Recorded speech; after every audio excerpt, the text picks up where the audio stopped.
So இன்னைக்கு கிளாஸ்ல என்ன பார்க்க போறோம் அப்படின்னா நிதி ஆணையம் அல்லது நிதிக்குழு, இதை பற்றி நம்ம பார்க்க போறோம். ஓகேவா?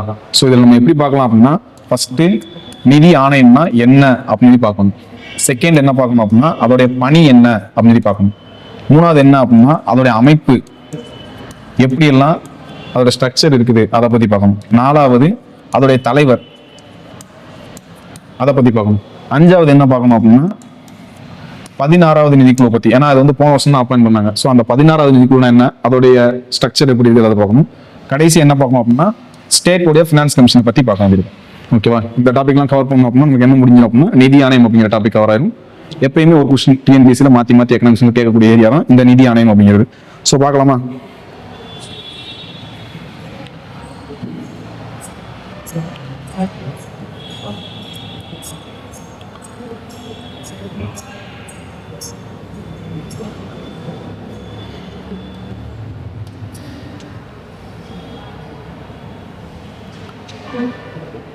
ஸோ ஃபர்ஸ்ட் நிதிக்குழு அப்படின்னா என்னன்னு பார்க்க போறோம். ஃபர்ஸ்ட் பாயிண்ட் என்ன அப்படின்னா நிதிக்குழு பத்தி கூறக்கூடிய சரத்து என்னன்னு பார்த்தீங்கன்னா 280 இந்திய அரசியலமைப்புல ஆர்டிகல் 280 தான் நிதிக்குழு பத்தி ஃபுல்லா சொல்லுது. செகண்ட் என்ன அப்படின்னா இது எப்ப அமைக்கப்பட்டதுன்னு பார்த்தீங்கன்னா 1951 நவம்பர் 22. ஓகேவா? என்ன டேட்ல நிதிக்குழு அமைக்கப்பட்டதுன்னு சொல்லி கேட்டாங்கன்னா 1951 நவம்பர் 22 அமைக்கப்பட்டது. இதோடைய மெயினான வேலை என்னன்னு பார்த்தீங்கன்னா மத்திய மற்றும் மாநிலங்களுக்கு இடையிலான சமநிலையின்மையை குறைத்தல். ஓகேவா? சென்ட்ரலுக்கும் ஸ்டேட்டுக்கும் இடையில ஏதாவது பிரச்சனை வந்துச்சுன்னா அதை ரெக்டிஃபை பண்றது. செகண்ட் என்ன அப்படின்னா மாநிலங்களுக்கு இடையிலான சமநிலையின்மையை குறைத்தல். ஓகேவா? அதாவது ஒரு ஸ்டேட்டுக்கும் இன்னொரு ஸ்டேட்டுக்கு இடையில சண்டை வந்துச்சுன்னா அதை தீர்த்து வைக்கிறது. ஓகேவா? ஃபர்ஸ்ட் பாயிண்ட் என்ன அப்படின்னா என்ன ஆர்டிகல் பேசுனா 280 பேசுது.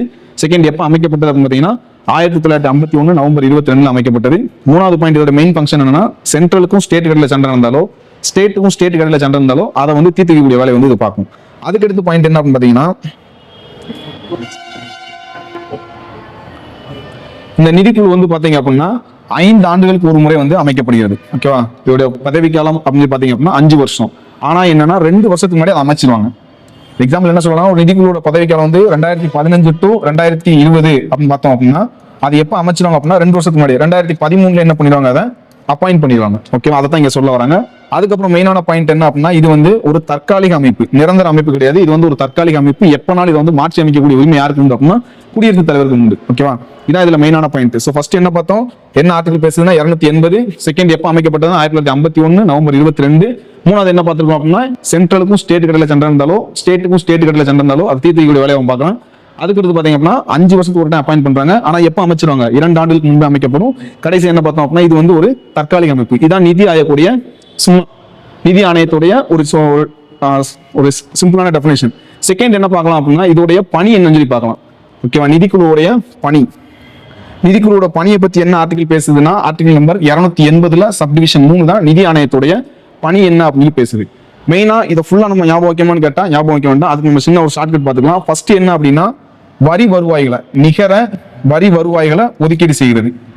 ஓகேவா? சென்ட்ரலுக்கும் ஸ்டேட்டுக்கும் வரியை பிரிச்சு கொடுக்குது. அதுக்கப்புறம் பாத்தீங்க அப்படின்னா மானியத்தை பத்தி சொல்லுது. ஓகேவா? ஃபர்ஸ்ட் என்ன சொல்லுது, வரியை பிரிச்சு கொடுக்குது. செகண்ட் மானியத்தை பிரிச்சு கொடுக்குது. அது எப்படின்னு பாத்தீங்கன்னா என்ன ஆர்டிகல்னா 275 1 275 1 என்ன சொல்லுது அப்படின்னா மானியத்தை பிரிச்சு கொடுக்கறத பத்தி சொல்லுது. அதுக்கப்புறம் பாத்தீங்க அப்படின்னா மூணாவது எதை ஞாபகம் வச்சுக்கலாம் அப்படின்னு பாத்தீங்க அப்படின்னா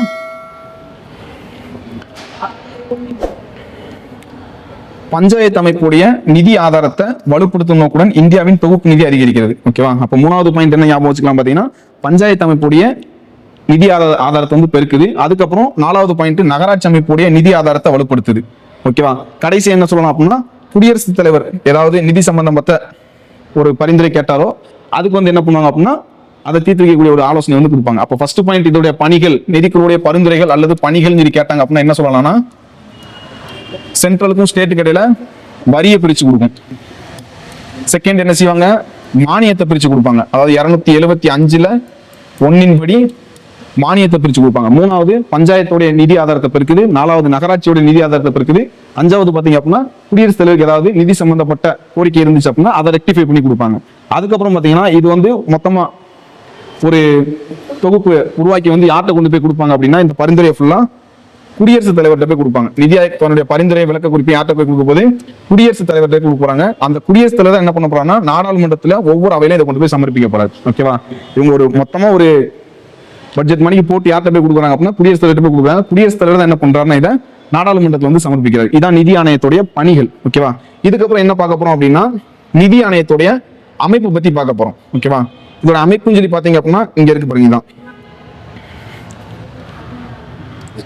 நிதி ஆணையத்துக்கு பாத்தீங்கன்னா ஒரு தலைவர் 4 உறுப்பினர் உள்ள குடியரசுத் தலைவர் வந்து நியமிப்பார். அப்போ ஒரு தலைவர் 4 உறுப்பினர் இருக்காங்க. அவங்களை யார் நியமிக்க போறாங்க? குடியரசுத் தலைவர் தான் நியமிக்க போறாங்க. ஓகேவா, அடுத்து என்ன மெயினானது அப்படின்னா அந்த உறுப்பினருக்கான தகுதிகளை யார் நிர்ணயம் செய்ய போறா அப்படின்னா நாடாளுமன்றம். ஓகேவா, ரெண்டுக்கு டிஃபரெண்ட் இருக்குது. நியமனம் செய்பவர் தான் குடியரசுத் தலைவர். அவங்களுக்கான தகுதிகளை யார் டிசைட் பண்ண போறா அப்படின்னா நாடாளுமன்றம் தான் டிசைட் பண்ண போகுது. ஓகேவா, இதுல வந்து பாத்தீங்க அப்படின்னா தலைவருக்கு என்ன குவாலிஃபிகேஷன் இருக்கணும் அப்படின்னு பாத்தீங்கன்னா நிதிக்குழுவுடைய தலைவர் வந்து பொது விவகாரத்துல சிறப்பு பெற்றவராக இருக்கணும். ஓகேவா, இவருடைய தலைவர் ஒரு தலைவர் இருக்கிறார்ல அவர் வந்து பொது விவகாரத்துல சிறப்பு மிக்கவராக இருக்கணும். மிச்ச 4 உறுப்பினர்கள்ல ஃபர்ஸ்ட் இருக்கிறவர் வந்து நிதி நிர்வாகத்திலையும், செகண்ட் இருக்கிறவர் வந்து பொருளாதாரத்திலையும், 3வது இருக்கிறவர் வந்து பொது கணக்குலையும், 4வது இருக்கிறவர் வந்து உயர் நீதிமன்ற நீதிபதிக்கான தகுதியையும் உடையவராக இருக்கணும். ஓகேவா, அப்போ ஒரு தலைவர் வந்து எப்படி இருக்கணும்? பொது விவகாரத்துல சிறப்பு பெற்றவராக இருக்கணும். மிச்ச 4 உறுப்பினர்கள ஃபர்ஸ்ட் உள்ளவர் எப்படி இருக்கணும் அப்படின்னா நிதி நிர்வாகத்தை பத்தி தெரிஞ்சுக்கணும், செகண்ட் உள்ளவர் பொருளாதாரத்தை பத்தி தெரிஞ்சுக்கணும், 3வது உள்ளவருக்கு பொது கணக்கை பத்தி தெரிஞ்சுக்கணும், கடைசியா உள்ளவருக்கு வந்து உயர் நீதிமன்ற நீதிபதிக்கு என்ன குவாலிஃபிகேஷன் இருக்கணும் அந்த குவாலிஃபிகேஷன் மேல அவர் வந்து என்ன பண்ணலாம், இதுல உறுப்பினரா அந்த மாதிரி பண்ணலாம், அப்பாயிண்ட் பண்ணிக்கலாம். ஓகேவா, சோ அதுக்கப்புறம் நம்ம என்ன பார்க்கலாம் அப்படின்னா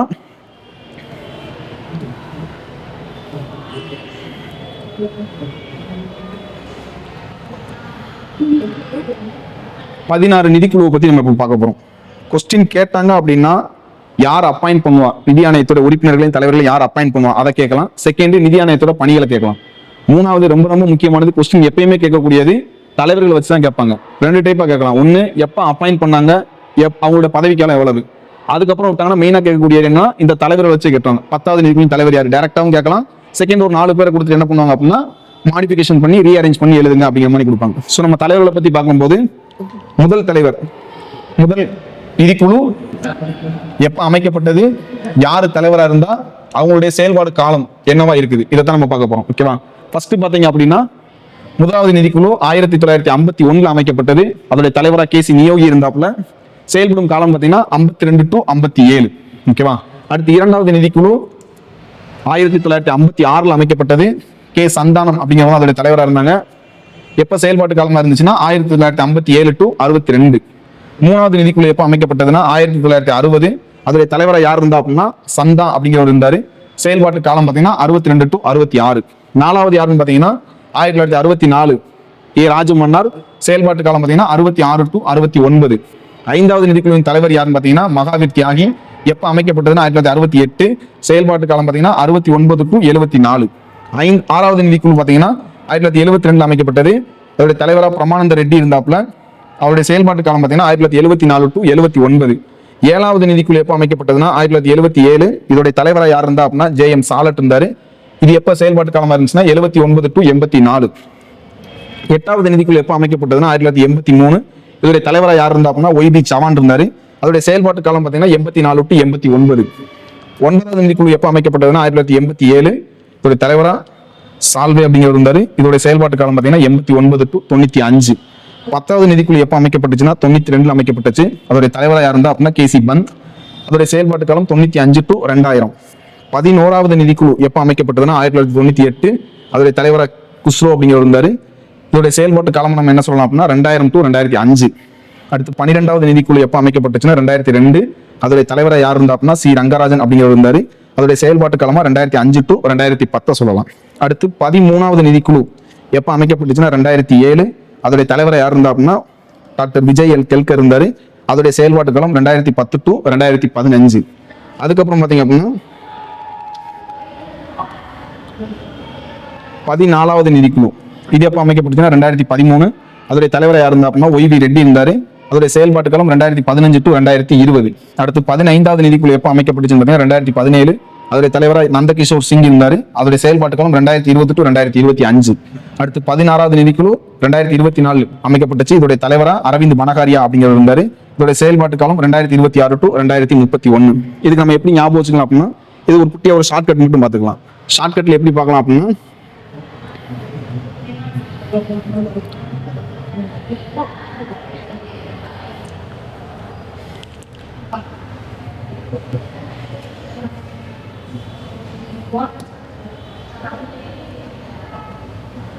பதினாறு தலைவர்கள் வச்சா மெயினா கேட்பாங்க. ஸோ நம்ம அதுக்கு ஒரு ஷார்ட்கட் பார்க்கும்போது, யோகி அப்படிங்கிறவரு தான் உடம்பு ஃபுல்லா சந்தனத்தை பூசிக்கிட்டு சந்து சந்தா போனாரு. என்ன ரீசனுக்காக அப்படின்னா,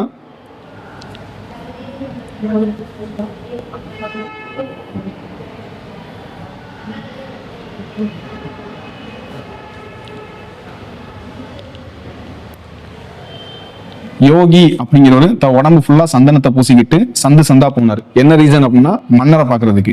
மன்னர் யோகியை பார்த்தோன்னு என்ன சொல்றாரு அப்படின்னா, நீ ஒரு தியாகிடா, உன்னை பார்த்தது எனக்கு என்னாச்சு, ரொம்ப ஆனந்தமாச்சு. ஸோ நான் உனக்கு ரொட்டியும் சாலட்டும் தரேன், நீ என்ன பண்ணு, சவனேன்னு ஒரு ஓரத்துல உட்காந்து சால்வையை மூடிட்டு சாப்பிடு அப்படிங்கிறாரு. அவர் சாப்பிட்டுக்கிட்டு இருக்கும்போது என்னாச்சு அப்படின்னா, அந்த நாட்டுல வந்து பந்த் அறிவிக்கிறாங்க. பந்த் அறிவிச்சோன்னே இந்த யோகி அப்படிங்கிற மன்னரை பார்த்து என்ன சொல்றாருன்னா, உன் நாட்டுக்கு வந்தா ஒரே குஷ்டம் அப்பா, குசுரோவ குஷ்டம்னு வச்சுக்கலாம், ஓகேவா, குஷ்டம் சொல்லிட்டு நான் பக்கத்து நாட்டு ராஜனான விஜயை பார்க்க போறேன் அப்படின்னு சொல்லி கிளம்பி போயிட்டாரு. விஜயை பார்க்க போன இடத்துல விஜய் என்ன செஞ்சாரு அப்படின்னா, இவருக்கு வந்து ரெட்டியை ரொட்டின்னு வச்சுக்கலாம், ரொட்டி கொடுத்துட்டு நீ வந்து என்ன பண்ணு, சிங்க வந்து சாங்குன்னு வச்சுக்கலாம், பாட்டு பாடுன்னு சொல்லி சொல்றாப்புல. பாட்டு பண்ண உனக்கு என்ன தரஞ்சு சொல்றாரு அவரு, பணம் தரஞ்சு சொல்லி சொல்றாப்புல. இப்படி ஞாபகம் வச்சுக்கிட்டோம்னா இந்த 16 தலைவர் நம்ம என்ன பண்ணிக்கலாம், ஈஸியா ஷார்ட்கட்டா ஞாபகம் வச்சுக்கலாம். ஸோ கொஸ்டின் நம்ம என்ன கேட்பாங்க அப்படின்னா, முதல் நிதிக்குழு, 10வது நிதிக்குழு, 13 to 16 எப்ப அமைக்கப்பட்டது, அதோட செயல்பாட்டு காலம் என்ன, தலைவர்கள், இதைத்தான் அவங்க என்ன பண்ணுவாங்கன்னா ரொட்டீனா கேட்டுட்டே இருப்பாங்க மாத்தி மாத்தி ப்ரீவியஸ் இயர் கொஸ்டின்ல. ஸோ இதுல இந்த டாபிக்கை பொறுத்தவரை நம்ம கடைசியா என்ன பார்க்கலாம் அப்படின்னா, 16வது நிதிக்குழுவை பத்தி பார்க்க போறோம். ஓகேவா, இந்த டாபிக் நம்ம கடைசியா கவர் பண்ணக்கூடிய ஏரியான்னு பாத்தீங்கன்னா 16வது நிதிக்குழு. எதுக்கு 15 பத்தி பேசல அப்படின்னு பாத்தீங்க அப்படின்னா, 16வது நிதிக்குழு போன வருஷம் வந்து போட்டது. ஸோ கண்டிப்பா கரண்ட் அஃபேர் பேஸ் பண்ணி கேட்கும்போது அதை வச்சு நினைப்பாங்கன்னா ஈஸியா கேட்கறதுக்கான வாய்ப்புகள் ரொம்ப அதிகமாவே இருக்குது. ஸோ இதுல நம்ம பார்க்கும்போது இன்ட்டு மணி கொடுத்துருந்தேன்.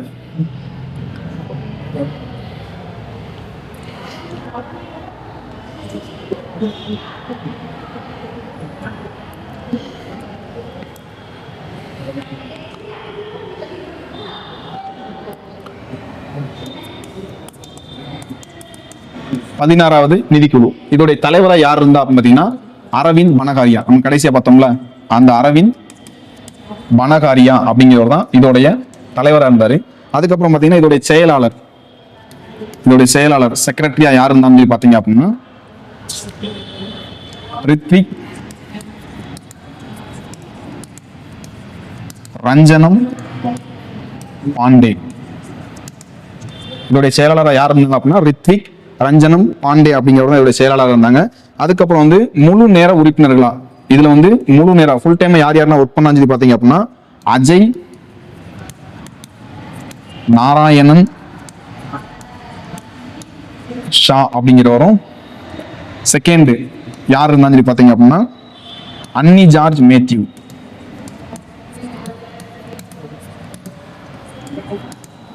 அப்படிங்கிறவனும். மூணாவது யார் இருந்தான்னு சொல்லி பாத்தீங்க அப்படின்னா நிரஞ்சன் ராஜாதி ஷா அப்படிங்கிறவங்க இதோடைய ஃபுல் டைம் மெம்பரா இருந்தாங்க. பார்ட் டைமா யாரு பகுதி நேர உறுப்பினரா இதுல யார் இருந்தாங்க அப்படின்னா ஒரே ஒரு ஆள் தான், சௌமியா காந்தி அப்படிங்கிறவங்க இதோடைய பார்ட் டைம் மெம்பர் இருந்தாங்க. ஸோ 16ஆம் தேதிக்குள்ள வந்து பாத்தீங்கன்னா தலைவர் வந்து அரவிந்த் பனகாரியா. இவர் நம்ம ஏற்கனவே எங்க பார்த்திருப்போம் அப்படின்னா நிதி ஆணையத்துல நிதி ஆயோக்ல பார்த்திருப்போம். இவரை நிதி ஆயோக்குடைய ஃபர்ஸ்ட் வைஸ் பிரசிடென்ட் அவர் தான் இருப்பார், துணைத் தலைவராக அவர் தான் இருப்பார். ஓகேவா. ஸோ செகண்ட் செயலாளர் சொல்லி பார்க்கும்போது ரித்விக் ரஞ்சனம் பாண்டே. முழு நேர உறுப்பினர்ல ஃபர்ஸ்ட் உள்ளவர் அஜய் நாராயணன் ஷா, செகண்ட் அன்னி ஜார்ஜ் மேத்யூ, மூணாவது நிரஞ்சன் ராஜாதி ஷா. பார்ட் டைம் மெம்பரா ஒரே ஒரு ஆள் தான் இருக்காங்க. அவங்க பேர் என்ன அப்படின்னு பாத்தீங்கன்னா சௌமியா காந்தி அப்படிங்கிறவங்க தான். ஓகேவா. இந்த 16வது நிதிக்குழு தன்னுடைய எப்ப அமைக்கப்பட்டுச்சுன்னு சொல்லி பாத்தீங்க அப்படின்னா ஜனவரி 1ஆம் தேதி 2015 ஜனவரி 1ஆம் தேதி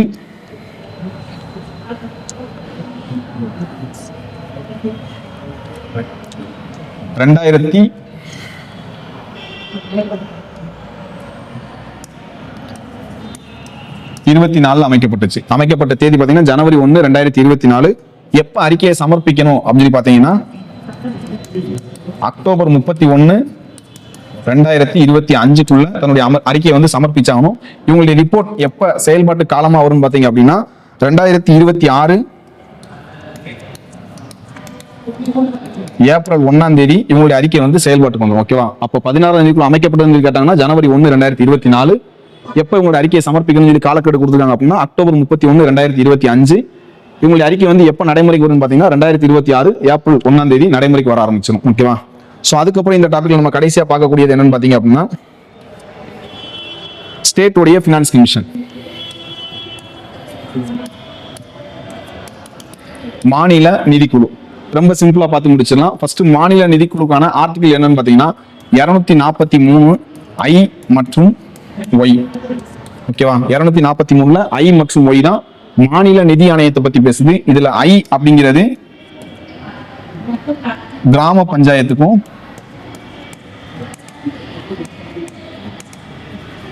ஒய் அப்படிங்கிறது நகர பஞ்சாயத்தையும் பத்தி பேசும்.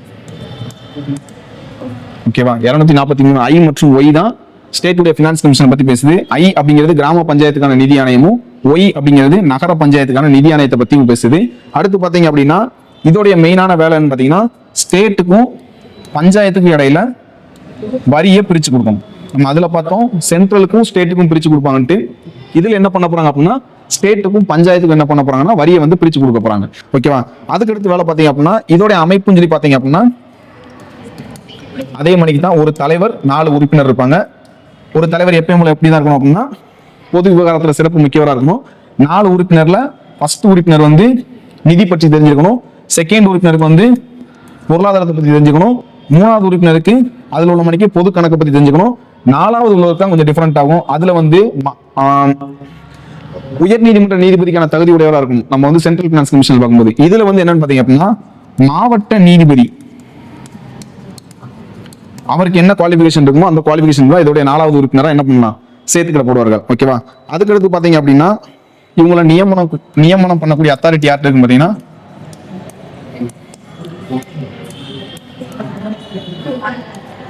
இவங்களை யார் அங்க வந்து பாத்தீங்க அப்படின்னா குடியரசுத் தலைவர் வந்து அப்பாயிண்ட் பண்ணுவாரு. சோ இதுல யார் அப்பாயிண்ட் பண்ண போறா அப்படின்னா நியமிக்கும் அதிகாரம் வந்து கவர்னர் இருக்கும்.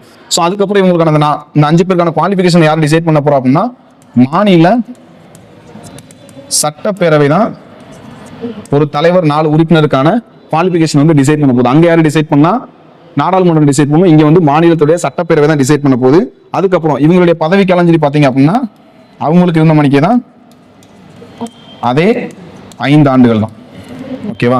சோ இவ்வளவுதான் ஸ்டேட் உடைய ஃபினான்ஸ் கமிஷன் பத்தி பார்த்தோம். சோ நிதி ஆணையம் அப்படிங்கிற டாபிக் முடிஞ்சு. நிதி ஆணையம் என்னன்னு பார்த்திருக்கோம், அவங்களுடைய பணி என்னன்னு பார்த்திருக்கோம், அதோட அமைப்பு முறை எப்படின்னு சொல்லி பார்த்திருக்கோம், 16 தலைவரை பத்தி பார்த்திருக்கோம், 16வது நிதிக்குழு பத்தி பர்டிகுலரா பார்த்திருக்கோம், கடைசியா ஸ்டேட் உடைய ஃபினான்ஸ் கமிஷனை பத்தி பார்த்திருக்கோம். சோ இதை தாண்டி கொஸ்டின் வராது. இந்த டாபிக் வந்து எப்பயுமே ஒரு கொஸ்டின் கேட்டுக்கிட்டே இருப்பாங்க. ரொம்ப ரொம்ப முக்கியமான டாபிக்.